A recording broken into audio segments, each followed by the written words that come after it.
Good day, everyone. Welcome to our FS1 vlog. Over the past few weeks, I've had the incredible opportunity to observe our resource teacher, Sir Gary Escanio, and connect classroom realities to the PPST. So, sit back and let's explore what it truly means to be a future science educator.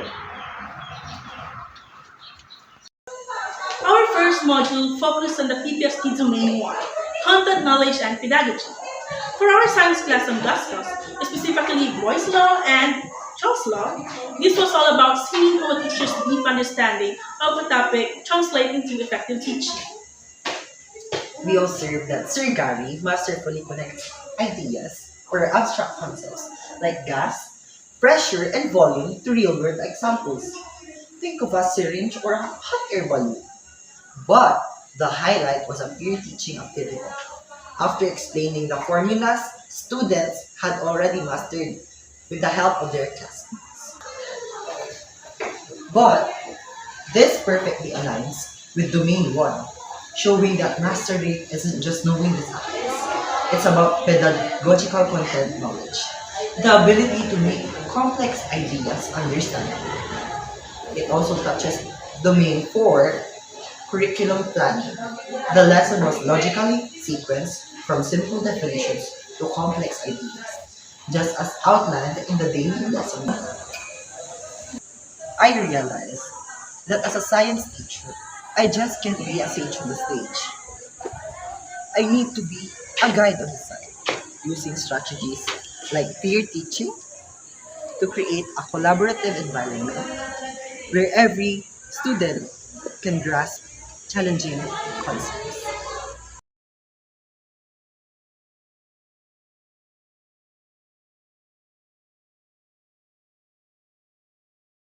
Module 2 explored the heart of every classroom, the learning environment. This connects to the PPST domain number 2, which focuses on creating a safe and supportive space for all learners. Am I right, Miss Sheila? Yes, Ms. Remaline. I noticed the classroom was incredibly well organized. The lab equipment was stored safely but visibly, and there was one mini study park outside, a designated quiet area for focus work. But what truly stood out was the teacher's tone. During recitations, when a student gave a wrong answer, Sir Gary didn't dismiss them. Instead, he used empathetic questioning to guide them to the correct understanding. This practice directly demonstrates Domain 2. The physical setup ensures safety and functionality, while the teacher's warm, encouraging approach builds emotional safety. This low-stake environment encourages the student to take intellectual risks, which is crucial in science class where experimentation and inquiry are key.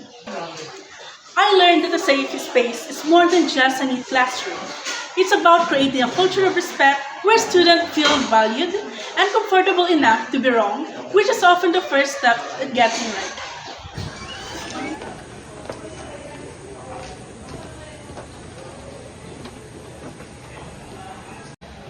Our third module tackled PPST Domain 3, Diversity of Learners. Philippine classrooms are wonderfully diverse. And this taught me how to respond to that. In one session, I saw Sir Gary use strategic bilingualism.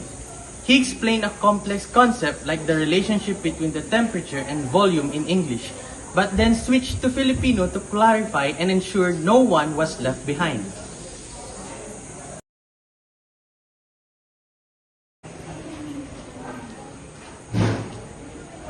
This directly links to Domain 3.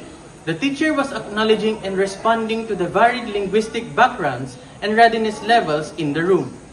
Using the mother tongue for complex ideas ensures equitable access to learning, while proximity support provides immediate and individualized intervention. This observation showed me that diversity is not a challenge to overcome. It is a vibrant mosaic to be embraced. A responsive teacher is flexible, adapting their communication and physical presence to ensure every learner is seen and supported. Module 4 was all about the bridge between planning and action. which falls under PPST Domain 4, Curriculum and Planning. I reviewed our mentor's daily lesson log and saw it in action. The lesson on dust loss was a perfect mirror of the plan. A conceptual lecture, followed by teacher modeling, and culminating in the peer tutoring activity I mentioned earlier. Every activity had a purpose directly tied to a specific learning competency. It demonstrated a deep proficiency in Domain 4. The teacher wasn't just following a plan, she was managing an instructional program with clear goals. The logical flow of the lesson from simple to complex showed how curriculum standards and translated into meaningful, sequential learning experiences. I used to see lesson plans as a requirement, but now I understand they are the foundation of equitable learning. A well-structured plan ensures that instructional momentum is maintained and that every activity serves a specific mandated goal. It's our roadmap to ensure students don't just learn, but master the competencies. Module 5 shifted our focus to PPST Domain 5, Assessment and Reporting. This module showed us that assessment is so much more than just giving a grade, right? You are right, Ma'am Rem. I saw the teacher use a variety of assessment strategies. There were diagnostic questions at the start of the lesson, oral recitations as a formative check, and a formal long test as a summative assessment. The most effective, I thought, was when he used a television screen to flash real-life scenarios, like a can of soda getting warm, and asked students to apply their knowledge of gas laws to explain it. It demonstrates the effective use of multiple assessment strategies under Domain 5. The diagnostic and formative assessment provided a continuous feedback loop for the teacher, allowing her to immediately correct misconceptions. The application questions move beyond rote memorization to measure true understanding. I now see assessment as a powerful feedback tool, not just for grading but for guiding our instruction. Meaningful assessment helps me see if our teaching was effective and gives students actionable feedback to guide their own learning journey. Module 6 explored how schools connect with the outside world, which is the PPST Domain 6, Community Linkages and Professional Engagement. I was fortunate to witness several examples of this. I saw the school's participation in the Brigada Escuela, a parent-teacher meeting, and the Aral Reading Tutorial Program, which uses community volunteers. There was even an advocacy caravan with local police. The parent-teacher meeting was a highlight because it showed how transparent communication builds trust for a successful homeschool partnership. These activities are perfect examples of the Domain 6 in action. The school acts as a community hub where stakeholders feel a sense of ownership over student success. The ARAL program shows how the school leverages community resources, while the parent-teacher meeting highlights the teacher's role in fostering those vital partnerships. We learned that a teacher's influence doesn't end in the classroom door. By actively engaging with the community, we enrich a learning environment and create a support system that helps students thrive holistically. Finally, Module 7 brought everything together by focusing on PPSD Domain 7, personal growth and professional development. This module was about us, the future teachers. In all these observations, we've learned that professional identity is not a destination, but a continuous journey.